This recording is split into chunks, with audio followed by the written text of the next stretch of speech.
Let us try to look and observe the movement of the Holy Spirit in our lives. First of all, to Paul and Barnabas, they keep on roaming around, preaching, evangelizing. That's the movement of the Holy Spirit to their lives before. And to Lydia, you know Lydia? You do not know. The first reading, the Holy Spirit opened her heart. See? As Paul and Barnabas preached the gospel, the Holy Spirit opened her heart.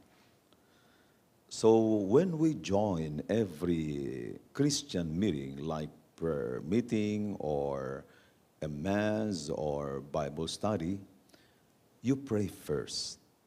Lord, allow me to listen to your word, not only my mind, but also my heart. You may notice me before approaching here, I make a sign of the cross. I pray. And my prayer is, Lord, help me to provide life in my words. It's your Holy Spirit that will transform the heart of the listener. Very short prayer, begging God that those who will listen to me through the power of the words of the Holy Spirit, words of Jesus, will penetrate into the heart and make transformation.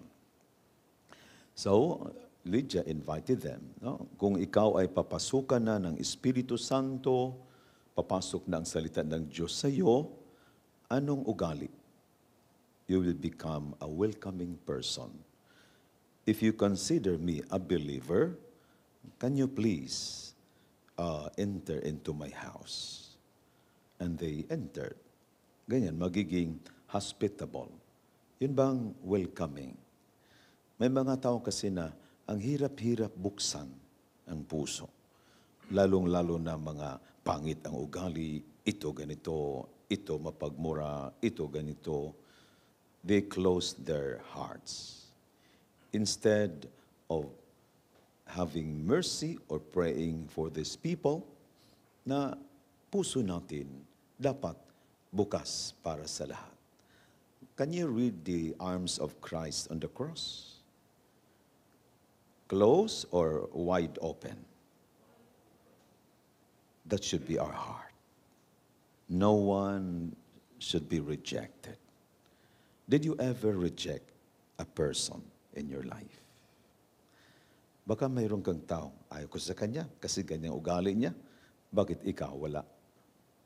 Di po ba? At sabi nga ni Lord nung batuhin na si Maria Magdalena, can you please understand the sin of this woman through your sin? Who among you kung wala kang kasalanan? Sige, bumato ka. Walang bumato So the Lord wants us to use our sin to understand others. Minsan kasi, ang nakikita lang natin ang kasalanan ng iba. Para tayong blinded with our own sin. At minsan pa nga, mas marami pang kasalanan natin kaysa kapwa. So we become like self-righteous. Ako correct, ako malinis, ako okay. Yan. Self-righteous. So anong work ng Holy Spirit yung tinatawag na buhay ni Philip Neri? At first, as a young man, sa Florence naman siya, then pumunta siya sa Rome, and then he keeps on helping mga street boys, mga pulubi, mga taong walang-wala. He keeps on helping. Then somebody was inspired by the Holy Spirit. Puntahan mo si Philip Neri, sabihin mo, mas maganda sa'yo, magpapari ka, mas effective ka.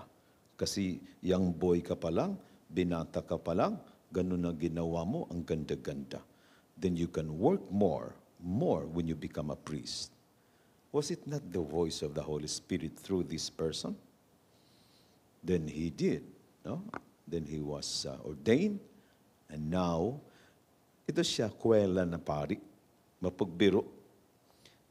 One time nga, may nagkumpisal sa kanya. Father, ako ay nagchichismis, itong kasalanan ko. Sabi ni Philip Neri, okay, ito yung penance mo. Ha? Umuwi ka sa bahay, pagkatapos kumuha ka ng manok. While approaching to the church, tanggalan mo ng balahibo yung manok. Siguro ibuhay yung manok eh. Okay, aray. Hanggang maubos yung balahibo ng manok pagdating ng simbahan. And then, Father, anong sunod? Balikan mo lahat na balahibo, kunin mo bawat isa at ibalik mo sa manok. Sige, yan ang penance mo. Ganyan siya, magbigay ng penance. Noon siya ng ganon. Oh, Father, ganito ako, sumasagot sa magulang, ganitong gagawin mo. Umikot ka sa buong syudad, pagkatapos, maglalakad ka lang. Pagkatapos, pagdating mo sa bahay, sabihin mo kay inay, inay, ganitong ginawa ko. Sorry po. Ganon ba? Parang napaka-strange ang kanyang mga penances. So, known siya dyan. Anyway, what's the point is, how does the Holy Spirit work in our lives? Ano-ano mga galaw niya sa ating buhay? Kasi there's a fight the human spirit and the Holy Spirit. Galatians chapter 5, 16 to 21. Makita mo doon ang tinatawag na the human spirit. Yan, lasinggo, nangangaway, nagnakaw, babastos, yan, mga palalo, mga dami doon. Galatians chapter 5, 16 to 21. No? The attitude of the flesh. Talagang contradict to the attitude of the Holy Spirit. What's the attitude of the Holy Spirit? Galatians 5, 22 to 23. The fruit of the Spirit is love, love, joy, peace, long-suffering, gentleness, goodness, faith, meekness, temperance, love. Yun ang ugali ng Espiritu Santo. No? So makita nyo doon. Basahin nyo. Baka mayroon ka rin doon. No? Mga ugaling pantao at ugaling pang-Diyos. Sana sa buhay natin, we always consider and do the will of the Holy Spirit. Malala ko tuloy yung paborito kong kanta, The Will of the Wind. Di ba? Gandang kanta yun. Anyway, huwag na lang akong kumanta. So very important ito, we will be guided accordingly to the will of the Holy Spirit.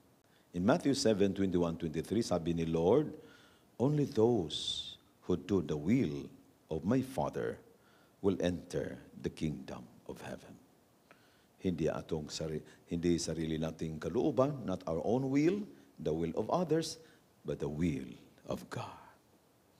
Sa buhay niyo, parati ka bang conscious na, is this the will of God? Always question your thoughts, question your words, and question your action. Will ba ito ni Lord? Itong iniisip ko, itong sinasabi ko, itong gagawin ko, will ba ito ni Lord? The guidance of our Christian life. The will of God.